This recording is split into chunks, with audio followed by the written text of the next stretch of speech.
Boa noite, gente. Bom estar aqui de volta com vocês. Vamos começar essa aula de hoje. Bom, estou super feliz de receber o Abílio, que é um grande parceiro já há muito tempo, meu parceiro desde que eu cheguei aqui em São Paulo. A gente tem pensado coisas importantes e realizado coisas importantes juntos, então estou muito feliz dele estar aqui hoje. Bom, então vamos lá. Ainda que a história oficial da tradição oculte, invisibilize e apague a contribuição de nomes que foram fundamentais para compor um desenho de cidade, em detrimento de eleger e reconhecer personagens de um único grupo social, estamos no presente tempo do mundo em que a força histórica de tais ícones, outrora desconhecidos, faz ressoar ao conhecimento público, graças ao trabalho árduo de ativistas, pesquisadores, escritores e intelectuais nesse resgate, a relevância de suas existências e de suas obras que têm atravessado os séculos. Na arquitetura brasileira, um dos exemplos mais nítidos dessa espiral do tempo é Tebas, homem negro, escravizado, que viveu no século XVIII, que deixou a marca de sua inteligência arquitetônica na cidade de São Paulo, ao construir obras simbólicas como a Matriz da Sé e o Chafariz da Misericórdia, entre outros. Batizado como José Pinto de Oliveira, o arquiteto e também artesão, representou a própria desobediência, já que foi um talentoso profissional da arquitetura em uma época em que não era considerado sequer um sujeito em estado pleno de direitos, bem como toda a população negra daquele instante de país. Para nos ensinar sobre a trajetória, o pioneirismo, o tecnicismo e o significado de Tebas para a arquitetura nacional e para a cultura do Brasil, receberemos em nosso seminário hoje, de Cultura e Realidade Contemporânea, o jornalista e pesquisador José Abílio Ferreira, que organizou o livro Tebas, um negro arquiteto na São Paulo escravocrata. Abílio Ferreira, nascido em São José do Rio Preto, é jornalista e atuou ativamente no movimento negro na década de 80. Continua atuando ativamente, né, Abílio? Participou de encontros promovidos pelo Quilomboje e outros grupos que valorizam a literatura negra no Brasil. Em suas contribuições na série Cadernos Negros, destacou a importância da afirmação da identidade negra e a formação do leitor afro-brasileiro, que muitas vezes não se vê refletido na produção literária predominante. Sua obra inclui o volume de poemas Fogo no Olhar, de 89, e a novela Antes do Carnaval, de 95, que explora as vivências de homens e mulheres negras na sociedade contemporânea, abordando questões de identidade, etnicidade e gênero. Recentemente, tem se dedicado à pesquisa de figuras históricas esquecidas, como é o caso do arquiteto Tebas. Na aula de hoje, abordaremos uma atualização do capítulo Tebas e o Tempo, do livro Tebas, um negro arquiteto na São Paulo escravocrata, de 2018. A discussão se concentrará em explorar a contribuição de Tebas para a arquitetura brasileira como uma estratégia de enfrentamento ao racismo e de reconhecimento dessa produção. Analisaremos como suas obras e legado arquitetônico desafiaram as normas raciais da época e proporcionaram uma forma de resistência cultural e social que reverbera até os dias de hoje. Então, por favor, Abílio. Bom, boa noite, né? Mais uma vez. Agora é o meu boa noite, teve o da Gabi, agora é o meu. Eu venho me aproximando da Escola da Cidade já há algum tempo. Eu acho que minha primeira tentativa foi em 2020, em fevereiro de 2020, quando eu concluí o meu curso de especialização na Unifesp, no campus Itaquera, né? A Unifesp tem um campus ali na Avenida Jacob Pêssego, uma conquista muito recente do povo da Zona Leste, que é o Instituto das Cidades.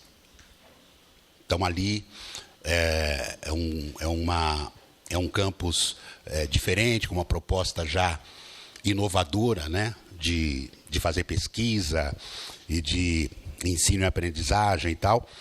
E eu achei que a Escola da Cidade seria um lugar ideal para eu fazer a minha banca da especialização. E desde então eu venho dialogando com a escola de alguma maneira, né? A segunda, houve uma outra participação minha aqui, que foi na abertura da pós-graduação aqui da Escola da Cidade, no dia 1º de março de 2023, em que eu, Cláudio Alexandre e mãe Zana fizemos uma roda de conversa aqui, né, abrindo, então, a pós-graduação da história da Escola da Cidade. E agora, essa outra oportunidade, sem esquecer que o Instituto Tebas, que é uma organização que eu, junto com outras pessoas, com um grupo de pessoas, criamos o Instituto Tebas, a gente faz as nossas assembleias aqui na Escola da Cidade, né? Utilizamos uma sala aqui da escola. Então, eu achei que nada mais oportuno agora, nessa conversa aqui, do que trazer um contato que eu tive naquele dia da abertura da escola, do curso de pós-graduação. Me deram um livrinho, né? Então você vem fazer palestra como convidado, aí você sempre ganha um kit, né? Te dão uma bolsinha com um kit de livros e tal. E eu ganhei um livrinho que eu quero, nem todos vão conseguir enxergar, né? Esse livrinho de uma coleção aqui da Escola da Cidade chamada Outras Palavras. É uma coleção de livros, ela tem em PDF no site da escola. Esse aqui está esgotado, né? Eu já procurei e não tem mais. Chama-se Rizoma Temporal, do Peter Paul Paubach. É um filósofo, né, que desenvolve toda uma discussão sobre o tempo, né? A começar pelo conceito de rizoma, né, que é mais ou menos o seguinte: é um fenômeno que não tem nem começo nem fim.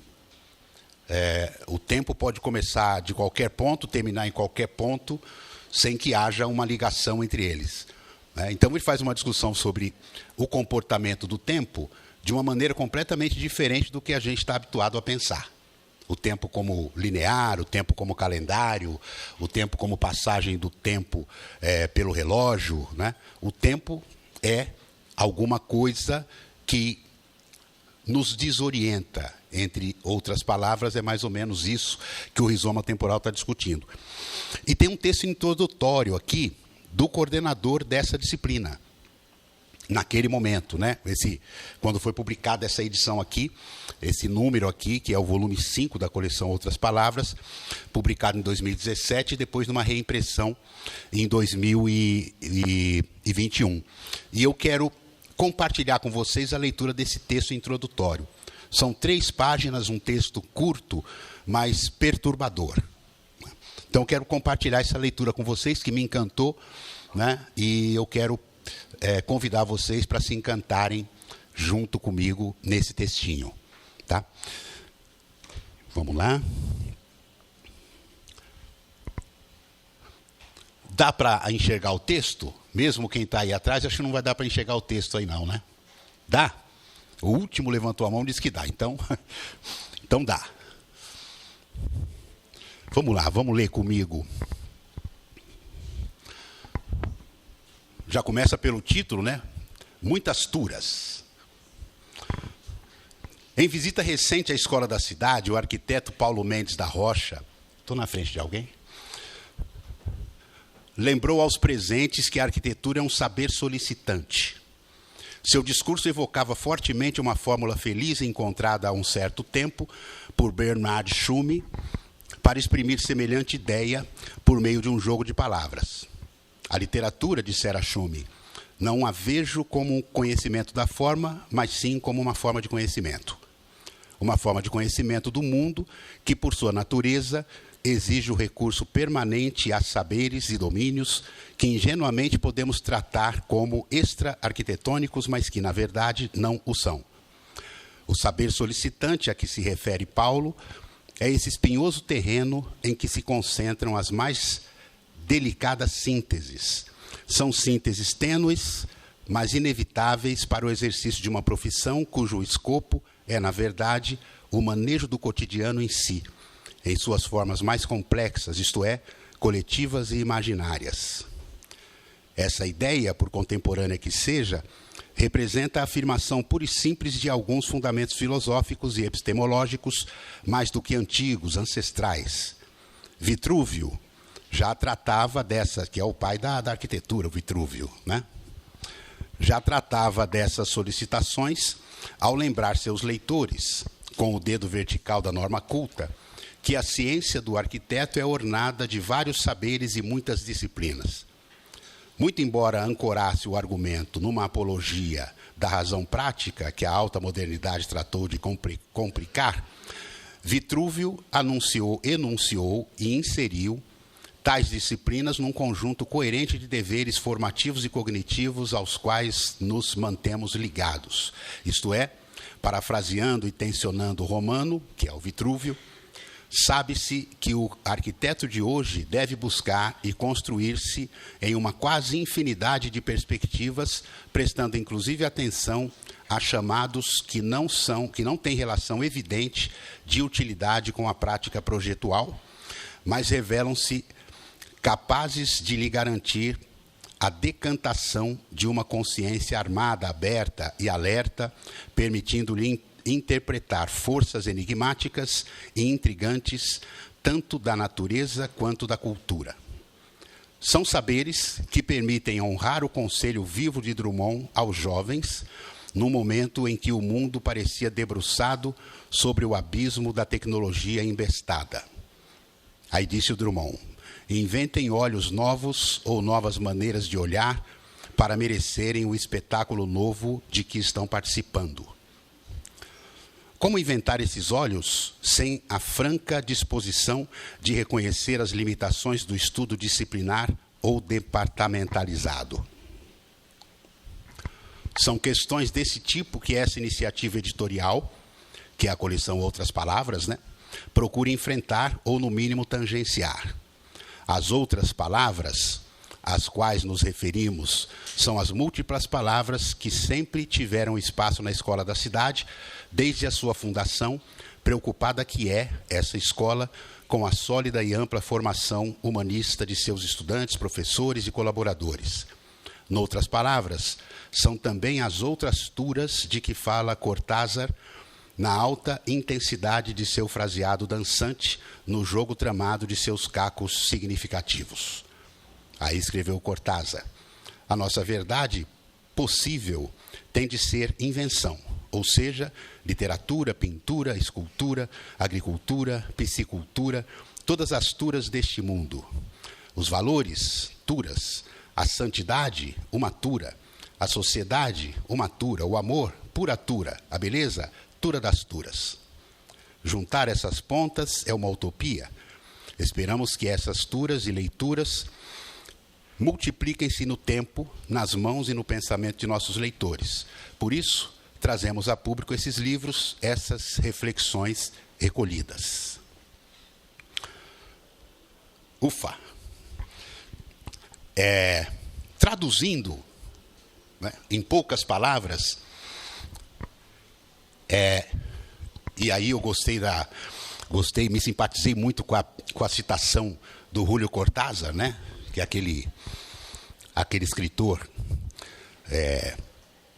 que produziu o Jogo da Amarelinha, Aí está se tratando de um livro dele chamado Jogo da Amarelinha, porque dialoga com meu campo de atuação, que é a literatura.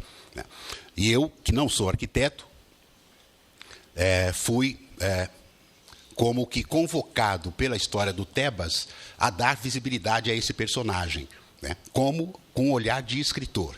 Então, esse texto me chamou muita atenção, até pelo fato de ser, como a gente percebeu, uma espécie de programa do que a Escola da Cidade pretende ser. A Escola da Cidade pretende, pelo menos em tese, vocês vão dizer se isso de fato está acontecendo, está conseguindo se realizar, mas é um projeto de derrubar os compartimentos, as gavetas, de destruir os compartimentos e as gavetas para produzir um conhecimento holístico, um conhecimento que dialogue com todas as turas existentes no mundo. Então, já que a gente se ambientou aqui na Escola da Cidade, passemos aqui, então, a apresentar a maneira como eu construí essa aproximação com a escola, né? Eu, primeiro, não conhecia ninguém aqui. Eu sabia da proposta da escola de cidade, a localização da escola de cidade me agradava. Eu não queria fazer uma banca lá em Itaquera, porque muitas das pessoas interessadas no debate que eu estava desenvolvendo vinham de diversos lugares da cidade, diversas origens da cidade. Então, eu achava que a localização da escola da cidade, aqui no quadrilátero da arquitetura, era interessante, a proposta da instituição. E aí comecei a procurar uma maneira de solicitar um espaço aqui para fazer a banca. Liguei, falei com uma secretária, a secretária me deu um e-mail, mandei o e-mail, e isso levou algumas semanas e eu não conseguia a resposta, se eu podia ou não fazer a banca aqui, até que uma aluna da graduação aqui, chamada Luara, me apresentou o professor Paulo von Poser, que é professor de desenho aqui, né? O Paulo, então, conseguiu lá, destravou o processo e eu fiz a banca aqui no dia 28 de fevereiro de 2020. A minha monografia da especialização foi essa aí, reintegração de posse, 2 dias de disputa secular pela cidade de São Paulo.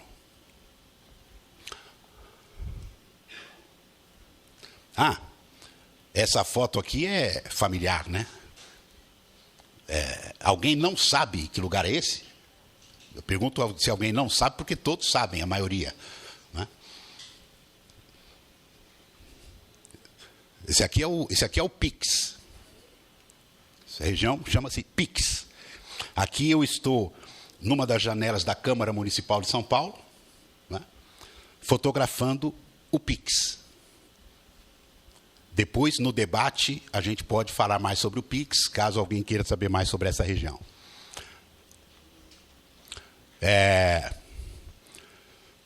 A proposta da monografia era estabelecer o olhar de um escritor formado no processo de construção coletiva da literatura negra brasileira sobre a sobre a experiência de participar da 5ª edição da Jornada do Patrimônio. Isso também é uma expressão familiar, né? Jornada do Patrimônio, todo mundo aqui sabe o que é, enfim. Jornada do Patrimônio já chegou à sua 7ª edição, se não estou enganado, e já virou um grande evento na cidade, né? Anual e tal. Mas essa era a primeira, né? Ou melhor, essa era a 5ª edição de 2019, foi a primeira vez que a Jornada do Patrimônio foi um grande evento, né? Um grande espetáculo. Ela começou em 2015. Que foi promovida nos dias 17 e 18 de agosto de 2019 pelo Departamento do Patrimônio Histórico da Secretaria Municipal de Cultura. Nessa jornada, eu conduzi 3 roteiros, né, aqueles roteiros que a gente conduz um grupo de pessoas por certo itinerário na cidade, um roteiro sobre o Pix, um sobre o bairro da Liberdade e um sobre o Triângulo Histórico de São Paulo, né? E participei de uma intervenção na Vila Itororó, né? Um conto meu foi adaptado para o teatro, foi encenado lá, de maneira que eu cheguei ali, eu participei desde a primeira jornada, desde 2015, justamente divulgando Tebas, né? E chegou na 5ª edição da jornada, eu estava tão envolvido com a jornada que eu não consegui participar das minhas próprias atividades. Não pude ir na Vila Itororó, por exemplo, porque estava numa outra atividade e tal. E foi uma experiência tão intensa que eu resolvi escrever uma monografia sobre isso, né? Sobre o que foram esses 2 dias que, para mim, condensavam uma disputa secular pela cidade de São Paulo. E aí eu quero estabelecer uma relação com o texto das muitas turas que a gente leu aqui, né? Essa questão do tempo. Muitas vezes, um segundo, né, condensa séculos de história, né? Foi o que aconteceu comigo na jornada, nos dias 17 e 18 de agosto, em que me pareceu ali que eu tinha participado de todo um embate sobre a história da cidade de São Paulo em apenas 2 dias. E aí chegamos ao Tebas. Aliás, chegamos a essa alegoria, né? Eu prefiro me referir à palavra Tebas antes de qualquer coisa, para dizer que Tebas não se resume a um indivíduo, né? O Joaquim Pinto de Oliveira, que recebeu o apelido de Tebas. Tebas, na verdade, é uma alegoria. Tebas é uma palavra, é uma ideia, né? Isso está no site do Instituto, tá? institutotebas.org.br. No movimentado cotidiano em torno do chafariz da misericórdia, construído por Joaquim Pinto de Oliveira em 1792, bem ali no coração do Triângulo Histórico de São Paulo, na encruzilhada entre as atuais ruas Direita, Quintino Bocaiúva e Álvares Penteado, circulava no falar do povo uma palavra de origem ao mesmo tempo quimbundo e tupi. Tebas, isto é, bamba, porreta. Joaquim, diziam, é um Tebas. Né? O que significa uma palavra de origem quimbundo e tupi ao mesmo tempo? Né? Quimbundo é aquela língua falada pelo grupo Banto, que foi... no Brasil, os Iorubá ganharam muita proeminência, né, por conta do candomblé, né, então os Iorubá têm tido mais visibilidade. Mas a primeira grande migração, né, primeira grande transplantação ou diáspora ocorrida para o Brasil entre os séculos XVI e XVIII foi de bantus. Né? Então, a maior influência africana, inclusive na língua portuguesa, palavras que a gente sabe que são africanas, como moleque, bunda, paçoca, né? Que a gente costuma mencionar como palavras de origem africana na língua portuguesa, são palavras banto. E uma das línguas mais faladas entre os banto é o quimbundo. Né? E o tupi já é mais familiar para a gente, que é uma língua falada pelos povos originários naquele momento ali. Agora, como pode uma palavra só com o mesmo significado ter duas origens tão distintas? Né? E é uma origem brasileira. Quer dizer, não vai se encontrar num dicionário quimbundo a palavra Tebas. Ela está no dicionário Wise, né? Sobretudo no dicionário Wise, está no Aurélio da língua portuguesa, sempre com o mesmo significado. E no Wise aparece a etimologia, quimbundo. E se você digitar na internet Tebas, no dicionário de português que aparece no Google, vai aparecer que ela, com o mesmo significado, e ela tem origem tupi. Minha hipótese, esse lugar aí, ali, é a Igreja da Misericórdia. Ao lado da Igreja da Misericórdia, ela está numa esquina, ao lado ali, a Rua Direita, e aquele prédio ali, com os alpendres ali, aquelas varandinhas, é onde hoje é a Casa de Francisca. Eu acho que aí vocês localizam com mais facilidade. E em frente à igreja, o chafariz. Nesse momento, a única maneira de você tomar água, se abastecer de água, levar água para casa, era por meio dos chafarizes. Ou ia pegar no rio, ou nos chafarizes. Não tinha água encanada, evidentemente. E quem ia buscar água para abastecer as casas não eram os figurões, não eram as madames. Quem ia buscar água eram os trabalhadores e as trabalhadoras, que ocupavam o espaço público. Né? Esses trabalhadores e trabalhadoras eram pessoas que, nesse momento, quando o chafariz é construído, no final do século XVIII, são pessoas falando quimbundo e tupi, ou algo muito próximo disso. Né? Porque vamos lembrar que o tráfico internacional só vai acontecer, de pessoas, só vai acontecer na metade do século seguinte, 1850. Então, você tinha, ao mesmo tempo que indígenas vivendo na região central de São Paulo, e pessoas ou africanas ou muito próximas de africanos, descendentes diretos de africanos, banto, se encontrando nos chafarizes. Né? E esse chafariz, mesmo depois que ele foi desmontado, ali por volta de 1886, metade da década de 80 do século XIX, ele continuou sendo conhecido como chafariz do Tebas, mesmo Tebas tendo morrido décadas antes. Né? Então, dá para a gente deduzir que o Joaquim Pinto de Oliveira era um cara admirado. Falava-se, comentava-se sobre ele ali no chafariz. Foi um cara negro que construiu o chafariz, que tinha uma função tão utilitária na vida das pessoas, né? Água potável. Então, se as pessoas se encontravam ali, vejam que há um soldado tomando conta do chafariz, e isso tem uma razão, né? Porque essas pessoas, o chafariz era um barril de pólvora.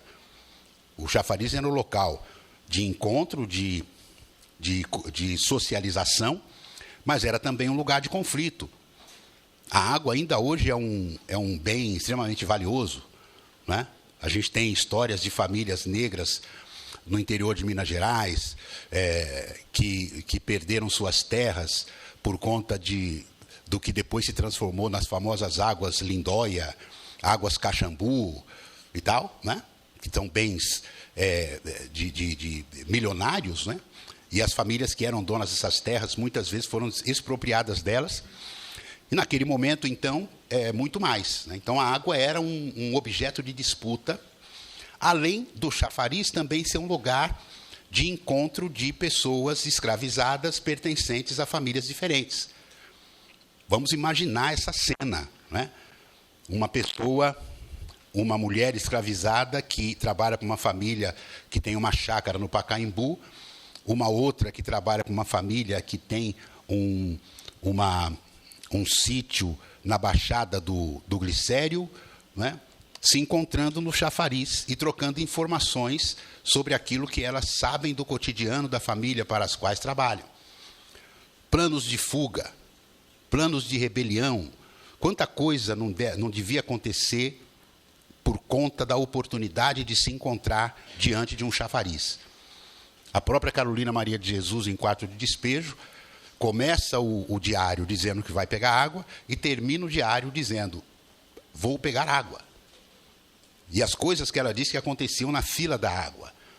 Então, é nesse ambiente que surge ou a palavra Tebas, ou uma palavra já existente que é mobilizada para apelidar o Joaquim Pinto de Oliveira. Joaquim é um Tebas. Então, isso, para mim, aí reside a potência do conceito de Tebas. O Joaquim é um veículo desse conceito, né? Joaquim, vejam, Joaquim morre em 1811. No livro, não sei quem teve acesso ao livro aqui, se tiveram acesso, caso não tenham tido, no site também tem o PDF do livro. O meu artigo no livro é uma cronologia, né? E que começa pelo ano de 1899, que foi a primeira vez que surgiu alguma menção ao Tebas escrita, né? Então, de 1811, quando ele morre, até 1899, são 88 anos. A primeira vez que se escreve algo sobre ele é nesse momento, final do século XIX, ou melhor, do século XVIII. 19, né? 1899, final do século XIX. Isso significa que o Tebas era tão admirado que as gerações foram repassando, contando e recontando sobre ele por meio da oralidade. Até que, 88 anos depois da morte dele, se escrevesse algo sobre ele. Então, o artigo começa por esse ano em que o José Jacinto Ribeiro, um cronista da época, escreve um livro chamado Os Fatos Mais Importantes que Aconteceram em São Paulo desde a chegada de Martim Afonso de Souza até 1898. Né? E o Tebas é um desses fatos mais importantes que aconteceram em 300 anos, desde a chegada do Martim Afonso de Souza até 1898. Né? Então, aqui começa essa, digamos, uma recuperação contemporânea do Tebas, né? Porque o Tebas nunca foi esquecido, conforme se costuma dizer, que o Tebas foi apagado, era um personagem esquecido. O Tebas sempre teve muito prestígio, em vida teve prestígio, né? O Tebas trabalhou, era um especialista, era um mestre de canteiro, né? Um especialista em pedra de cantaria. Ele fazia ornamentos de pedra nas fachadas dos edifícios, sobretudo edifícios religiosos. Né? Você imagina você ter um prédio de taipa de pilão, que era a maioria dos prédios construídos em São Paulo, né, naquele momento, e você poder valorizar esse prédio com uma fachada ornamentada em pedra, que é um material duradouro, né, e que te permite fazer ornamentações que a taipa não permitia. Então, valoriza o prédio com um material duradouro e com, portanto, além da beleza, tem essa questão da durabilidade. E por isso Tebas ganhou muito prestígio, né? Ele chegou a ganhar a alforria, né? Ele era escravizado, vem de Santos, nasce em Santos, chega aqui no Planalto em 1750, mais ou menos, e aqui o dono dele pegava as obras, porque tinha, assim como tinha pouca pedra no Planalto, também tinha pouco profissional que trabalhasse com esse método construtivo. De maneira que a equipe do Bento de Oliveira Lima, esse mestre pedreiro que pegava as empreitadas, né, português, ele tinha 3 mestres pedreiros negros, entre eles o Tebas, e formava uma equipe, né, que era muito requisitada. Então, os 3 vértices do Triângulo Histórico de São Paulo, que são os 3 conventos, né, conhecidíssimos, Convento de São Bento, Convento de São Francisco e o Convento do Carmo, todos eles têm a marca do Tebas.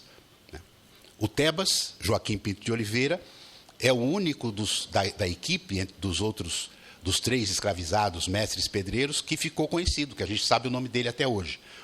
É preciso ter muita resiliência, essa memória, para sobreviver tanto tempo, sem nada escrito a seu respeito, né? Então, o Tebas se notabilizou por conta disso. Então, nós temos um triângulo histórico ali em São Paulo, esses 3 vértices ligados pela rua 15 de Novembro, pela José Bonifácio e pela São Bento, onde São Paulo se resumia, né? São Paulo só vai extrapolar esse triângulo quando chega a ferrovia, quando chega o café, já no final do século XIX, de 1554, com a fundação do Colégio Jesuítas, até esse período da ferrovia e da estrada e do café, São Paulo era o triângulo. Casas comerciais, casas bancárias, administração, tudo se dava no triângulo. Então, imagina a importância do Tebas, né? Atuando nos 3 vértices do triângulo, e não só isso, reformando também a matriz da Sé, né? Que evidentemente não é essa catedral atual, que já é do século XX, mas a matriz que ficava ali onde é a estátua do Anchieta, na Praça da Sé, e fazendo o chafariz da Misericórdia, que fica no coração do triângulo, né? Aquela área ali, o cruzamento da Rua Direita com a Quintino Bocaiúva e com a Álvares Penteado, era um entroncamento estratégico ali, né? Tudo passava por ali. Então, esse chafariz foi uma obra extremamente importante.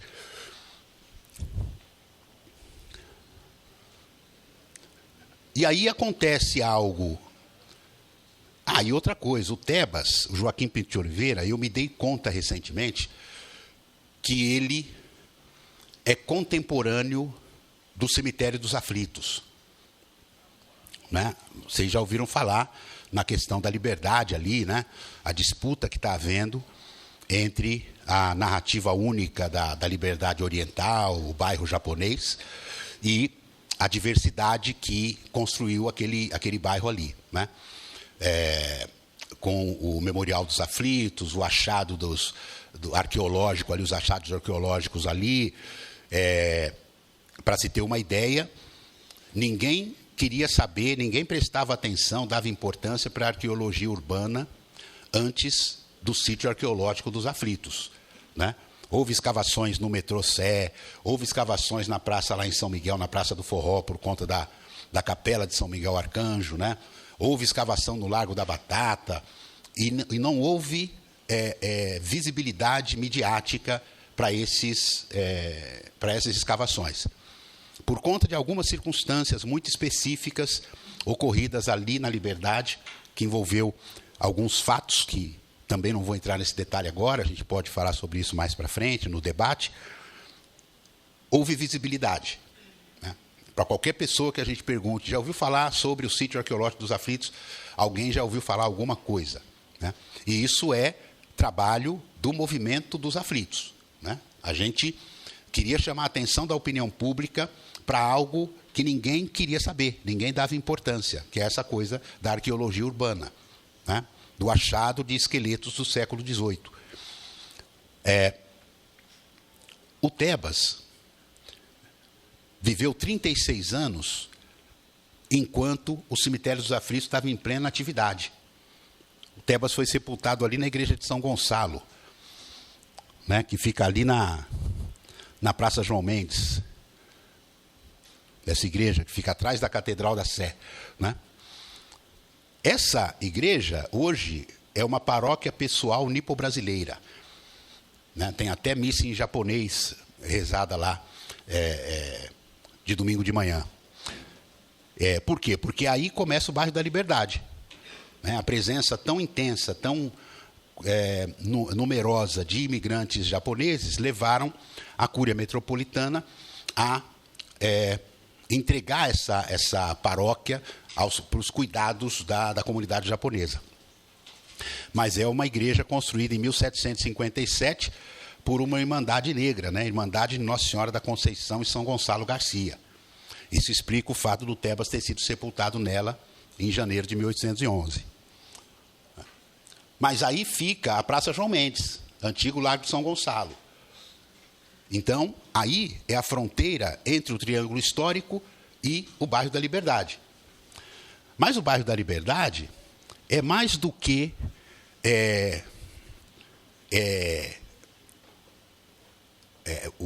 o que aconteceu antes da chegada dos japoneses ali, na primeira metade do século XX, é que a coroa portuguesa instalou nessa região o que eu chamo de sistema de criminalização, punição e morte.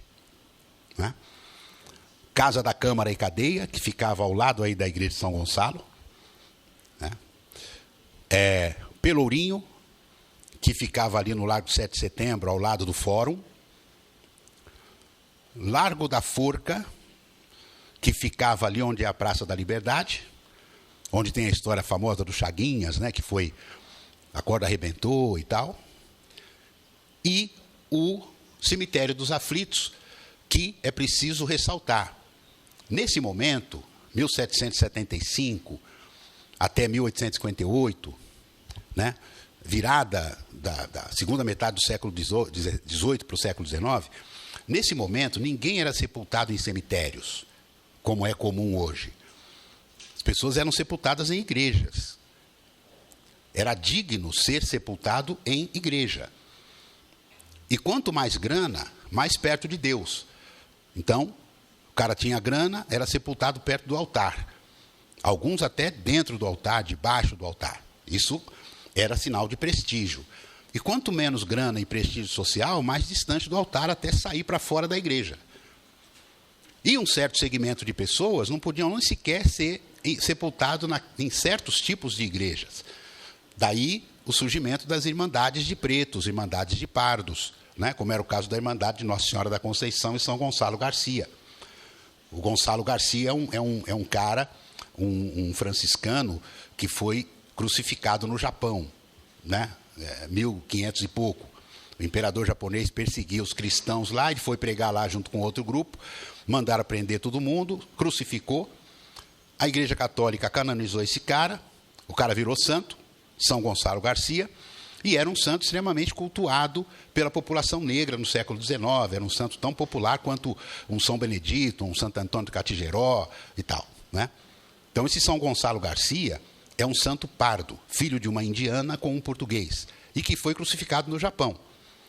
Para mim, isso prenuncia o relacionamento que mais tarde vai acontecer entre a população negra e a população japonesa. Né? É uma coisa, um destino espiritual que já estava traçado desde antes. Né? E o Tebas, sepultado ali nessa fronteira, é impossível que numa São Paulo colonial, um vilarejo, ele não tenha conhecido, convivido com aquelas pessoas castigadas no Pelourinho, encarceradas na Casa da Câmara e Cadeia, enforcadas no Largo da Forca, sepultadas no Cemitério dos Aflitos. Numa época em que ninguém era sepultado em cemitérios. Era indigno ser sepultado em cemitério. Ou seja, o Cemitério dos Aflitos era reservado às pessoas que literalmente não tinham onde cair mortas. Nem Irmandade de Pretos, nem Irmandade de Pardos. Eram pessoas marginalizadas num sistema que tinha uma estrutura, né? E essas pessoas estavam à margem. Então, os condenados, as prostitutas, os doentes, os totalmente miseráveis, né, eram sepultados, não tinham uma estrutura de acolhimento, né, eram sepultados no Cemitério dos Aflitos. Então, esse é um sistema que explica o que até hoje acontece. Né, o braço do Estado, a violência do Estado, a tal da necropolítica, né, do Bembe, aquela região ali da Liberdade, ela era uma região que era às costas da cidade. Veja que a Catedral da Sé está de costas para a Liberdade, o triângulo funciona da Catedral para frente dela, e esse lugar tinha, inclusive, uma casa de pólvora, onde tem até hoje o Largo da Pólvora, né? Então, equipamentos como um Pelourinho, que você fica ouvindo gritos de pessoas sendo açoitadas, equipamentos como a forca, que você só vai lá para assistir o sacrifício lá, a execução, e depois volta para casa num lugar protegido desse tipo de acontecimento, né? Um cemitério como o dos Aflitos e tal. Se você observar bem, até hoje o bairro da Liberdade, a partir da Praça João Mendes, é todo ocupado por equipamentos da segurança pública.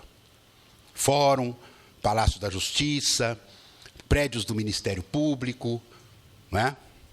O aparato de repressão do Estado, de controle do Estado, está instalado no bairro da Liberdade, e que isso se inicia com a ação da coroa portuguesa ali, e depois do Estado brasileiro, a partir da independência. Então, o Tebas era contemporâneo dessa estrutura. E quando a gente começa a fazer, e aí, particularmente, aconteceu isso comigo, eu vou até o Sindicato dos Arquitetos, participar de uma reunião do movimento de moradia, e lá sou apresentado por Maurílio Chiaretti, que era o presidente do sindicato, e pergunto para ele: você já ouviu falar no Tebas? Tebas? Não. Contei brevemente a história do Tebas, e ele ficou indignado. Como nós, um sindicato de esquerda, progressista, né, nunca ouvimos falar desse cara, precisamos fazer alguma coisa. O Sindicato dos Arquitetos, como vocês sabem, é o primo pobre da estrutura da arquitetura, né? O primo rico é o CAU. Né? O CAU é a OAB. É a OAB você é obrigado para exercer arquitetura, você tem que pagar uma taxa, né? Então, o CAU é o grande arrecadador. O sindicato é a parte pobre. Então, não temos grana e tal, vamos fazer uma coisa, vamos fazer uma homenagem. Aí mandaram fazer uma placa, que é aquela placa ali,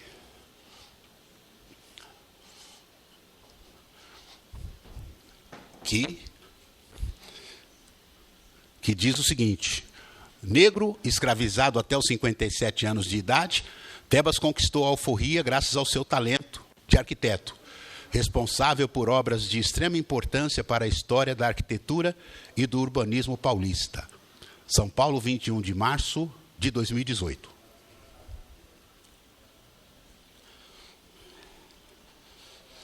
Por que 21 de março? Né? Isso não foi por acaso, porque a gente discutiu isso. Que data nós vamos? 21 de março é o famoso Dia Internacional de Luta contra o Racismo, né? Por conta do massacre de Chaperville, na África do Sul.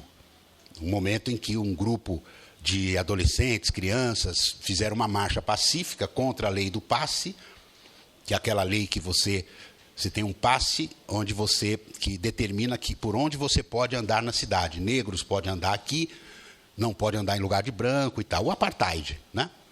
Então, essas crianças e jovens saíram numa passeata para protestar contra isso, e o exército abriu fogo contra esse grupo e matou dezenas de crianças e adolescentes e tal. Isso ficou conhecido como Massacre de Sharpeville, que é essa localidade, e aí a ONU estabeleceu o dia 21 de março como o Dia Internacional de Luta contra o Racismo, né? Então, fizemos esse reconhecimento nesse dia. E nos surpreendeu a presença de pessoas, né? O auditório, que já não era grande, devia ter ali 70 pessoas, 70 lugares, ficava aqui na Rua Araújo, aqui. Ficou gente em pé, devia ter umas 100 pessoas ali. A maioria não arquitetos, né? Então, ali já houve uma sinalização de que esse tal de Joaquim Pinto de Oliveira e essa alegoria Tebas era alguma coisa que estava sendo esperada. As pessoas estavam ansiosas por algum tema, algum assunto, alguma coisa que mexesse. Porque, veja, não era um zumbi, né? Não era um guerreiro, não é um herói. É um cara que fazia o trampo dele. Só isso, né? No entanto, ele tem, digamos, um carisma, né? Ele chama a atenção porque ele está na explicação desse texto de introdução das muitas turas. O Tebas, por conta de uma demanda, por conta de uma necessidade de sobrevivência, ele mobilizou diversos conhecimentos, ele entendeu o cotidiano daquele momento e transformou isso numa maneira de fazer, entalhar pedra, que conquistou a sociedade, né, colonial paulistana. Né?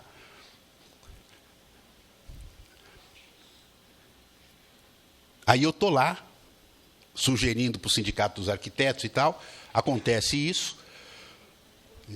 Meses depois, em junho, eu entro em contato com um grupo de devotos de Nossa Senhora dos Aflitos. Uma amiga devota, trabalhando em Brasília, entra em contato comigo e fala o seguinte: olha, Abílio, você já conhece a Capela dos Aflitos? Não conheço, nunca fui lá, já ouvi falar e tal, mas não conheço. Eu acho que você é a pessoa ideal para se aproximar desse grupo lá. É um grupo religioso, um grupo de devotos, mas ali tem uma história negra importante. Eu acho que você pode contribuir com essa discussão lá. E quando eu cheguei, esse grupo estava denunciando 27 de junho é o dia da fundação da capela, 1779. O cemitério é de 1775, a capela é de 4 anos depois. O Beco dos Aflitos é uma alameda. Em todo cemitério que você vai, tem uma alameda central, que conduz a uma capela. A capela onde se fazem as orações para encomendar os defuntos e tal, que vão ser antes de serem sepultados. Capela dos Aflitos, o Beco dos Aflitos, nada mais é do que isso.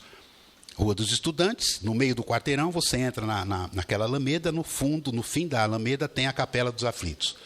Em volta é o cemitério. Todos aqueles prédios, loja do Ikezak, né? Rua Galvão Bueno, Rua dos Estudantes, Rua da Glória, é o Cemitério dos Aflitos. Bem grande para uma São Paulo colonial. Convenhamos. Tudo sepultura embaixo daqueles prédios. E foi o que aconteceu quando demoliram o sobrado amarelo ali ao lado da capela. Observem a distância do sobrado da capela. Que tipo de lei de regulação havia naquele momento, né, que permitiu que você construísse um sobrado que tem 1 palmo de distância, a varanda ali da torre da capela. Aí uma empresa chinesa, proprietária do imóvel, esse imóvel dá frente para a Rua Galvão Bueno, fundos para o Beco dos Aflitos, resolve demolir esse sobrado para construir um shopping. Rua Galvão Bueno, né, a principal rua comercial ali, uma das principais ruas comerciais ali do bairro da Liberdade. E começa a obra de fundação do shopping. E começa a abalar a estrutura da capela, que nesse momento estava fazendo 239 anos. Né? Aí esses devotos começam a ficar preocupados. Rachadura, essa capela de taipa, né? e escrevem uma carta aberta informando que a capela tinha sido tombada pelo Compresp, pelo Condefá, que tinha uma história, né? E aí começam a distribuir essa carta para a população, mandam para a Cúria Metropolitana, mandam para o Ministério Público, mandam para a Subprefeitura, enfim, uma carta aberta. E eu cheguei exatamente nesse momento. Quando eu chego e me apresento a esse grupo, olha, a Deise lá de Brasília, Deise Benedito, fundadora do Gueré 10, né? Lá de Brasília, me disse que vocês estão aqui fazendo um trabalho e eu queria me oferecer para ver como eu posso ser útil. E eles já estavam me aguardando, né? Pô, você é muito bem-vindo aqui, a gente precisa chamar a atenção da opinião pública. A gente está aqui nesse beco esquecido e a gente precisa criar fatos, uma estratégia de como a gente pode chamar a atenção da mídia, das pessoas para o que está acontecendo aqui. Aí a gente começou a pensar coisas e, enfim, o resultado a gente está vendo aí o que está acontecendo. Mas é isso, né? A UNANCA, União dos Amigos da Capela dos Aflitos, é criada naquele momento com essa carta aberta, a princípio como um grupo informal, um coletivo, e agora, mais recentemente, se formalizou com o CNPJ, é uma associação e tal, né? Então, a contemporaneidade do Tebas no século XVIII em relação ao sistema de criminalização, punição e morte no bairro da Liberdade é a mesma contemporaneidade do resgate dessas histórias entre Tebas e a Liberdade, né? Percebem o tempo? Como é uma coisa mágica, o tempo, né? Uma coisa que não parece combinado. Inclusive, em junho, a empresa chinesa começa as obras de fundação, né? Um pouco antes, em maio, o que provoca a reação dos devotos. No mês seguinte, em julho, o prefeito, então o prefeito Bruno Covas, sanciona a lei que muda o nome da praça para Praça Liberdade Japão. E, como se não bastasse, o então governador,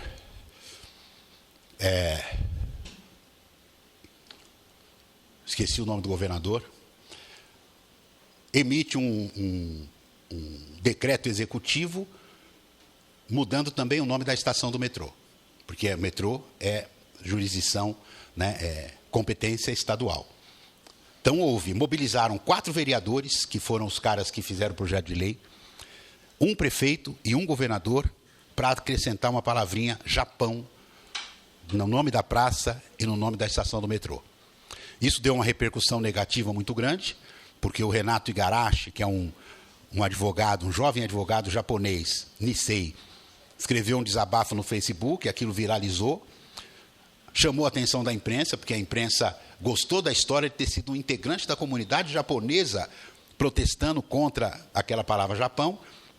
E aí, desde então, o bairro da Liberdade e essa questão dos aflitos não saiu mais da mídia, até hoje.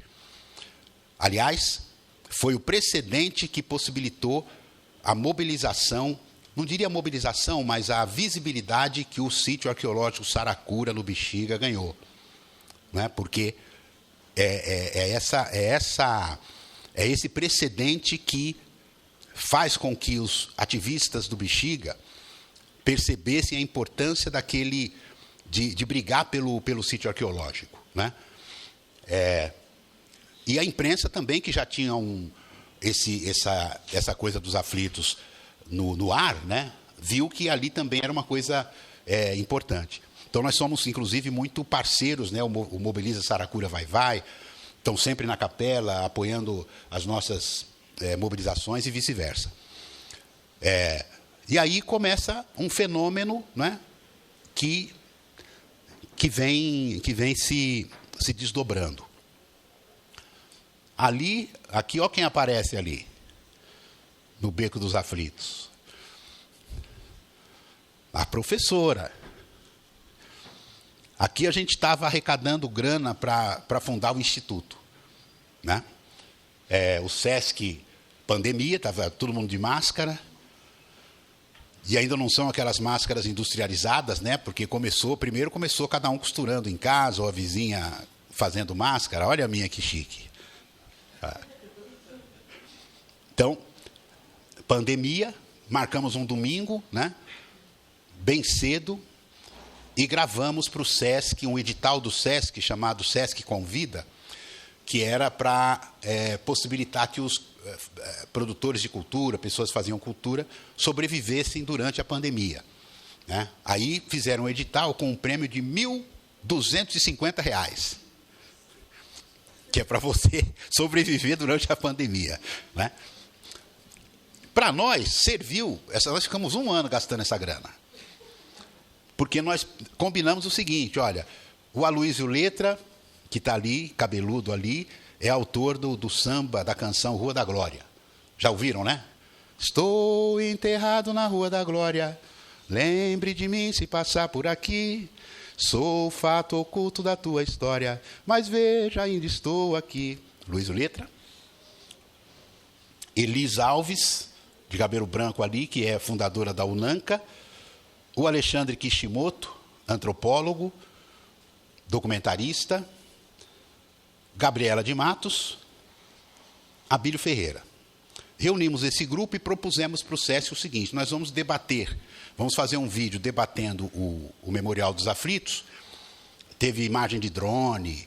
Vejam que ali do lado da capela não é mais o sobrado que está ali, é um tapume, né? Justamente porque ali já é o terreno que possibilitou as escavações. Outubro de 2020. Eu tinha estado aqui fazendo minha banca de especialização em fevereiro de 2020. Em outubro, a gente estava fazendo esse debate. Pegamos os R$ 1.250 e começamos a usar esse dinheiro, a gente já tinha combinado isso, para pagar taxa de cartório, fazer registro de ata, de estatuto, granas assim, que a gente sabe como é, né? Somos amigos, se reúne para tomar cerveja e tal, mas quando chega na hora de fazer uma vaquinha para fazer alguma coisa consequente, ninguém põe a mão no bolso, né?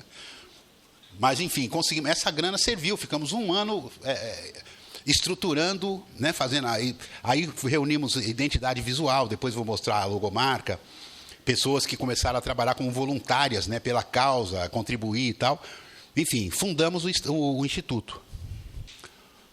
Né? E a Gabi, coordenadora de Relações Institucionais, chegando de Minas, né? Projeto Arquitetas Negras e tal. Aí, nesse vídeo, a gente fala do conceito do memorial, né? Porque é um terreno comprido que liga a Rua Galvão Bueno à Capela dos Aflitos. A gente formulou uma ideia de que deveria fazer a capela respirar. Estávamos diante do assassinato do George Floyd, né?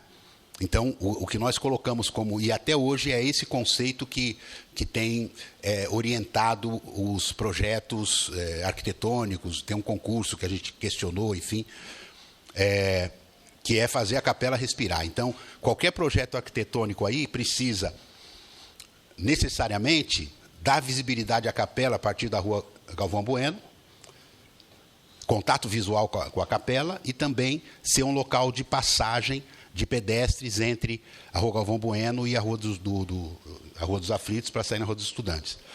Um local de passagem ao mesmo tempo de contemplação, de tal, né?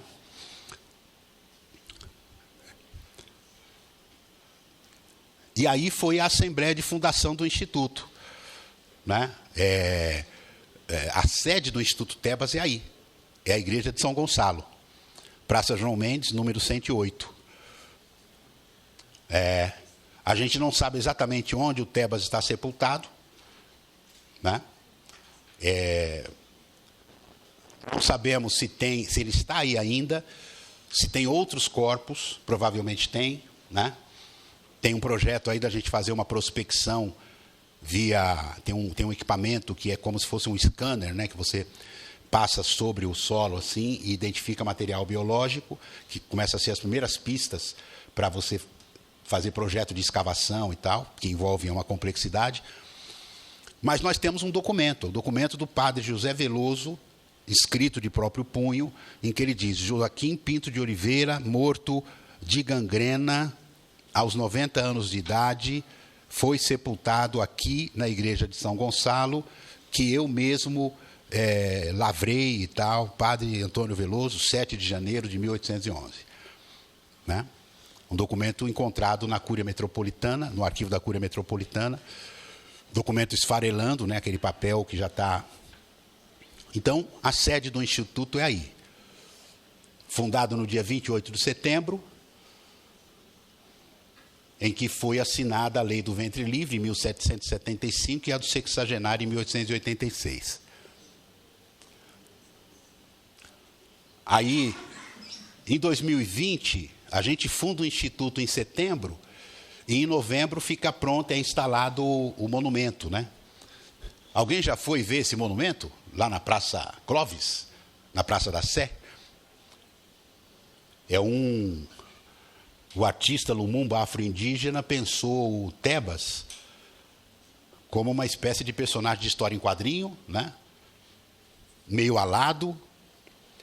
Esse local aí, Praça Clóvis, fica entre a Igreja do Carmo, onde ele trabalhou ali e conseguiu a alforria enquanto trabalhava nessa igreja, e a Matriz da Sé, que ele trabalhou simultaneamente nas duas obras, foi quando ele conseguiu a alforria, né?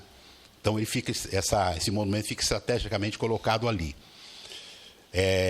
Depois disso vieram aquelas 5 estátuas, né? Madrinha Eunice, Ademar Ferreira da Silva,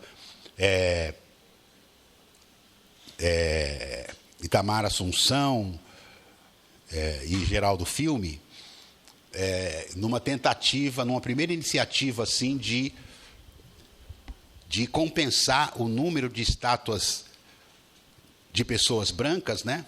E a raridade que era ter estátuas de pessoas negras na cidade. A do Tebas tinha a do Luiz Gama, é a primeira, no Largo do Aroche. Né? Após, como muita gente aqui nunca foi no Largo do Aroche ver a estátua do Luiz Gama, e se passou pelo Largo do Aroche, não viu a estátua do Luiz Gama lá. Né? Foi a primeira, 1931. Depois teve a da Mãe Preta, no Largo do Paissandu, em 55. Depois teve a do Zumbi na Praça Antônio Prado, em 2016. Essa aí está falando que é a 5ª pessoa. Tem mais alguém que eu não estou lembrando. A 5ª pessoa em 466 anos de história a ser homenageada com uma estátua. Né? E isso foi consequência do trabalho, né, daquele primeiro reconhecimento nos sindicatos arquitetos, depois o livro e tal, que foi resultado desse trabalho. Aqui a logomarca, né? A logomarca dialoga com os adinkras das grades, né? Que os trabalhos dos ferreiros, que tinha que é o adinkra do Sankofa, né? E que, ao mesmo tempo, é um arco e flecha. Então,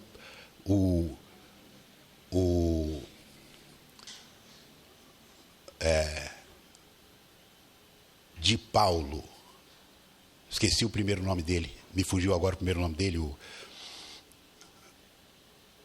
que é o artista, né, o designer, que fez a logomarca, várias reuniões e tal.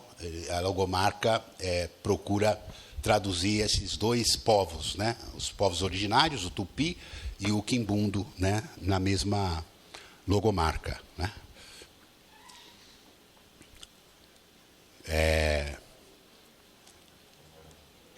E aí, daqui para frente, mais informações, o site, né, como eu já disse, institutotebas.org.br, que lá a gente tem os vídeos, os documentários que a gente tem produzido, e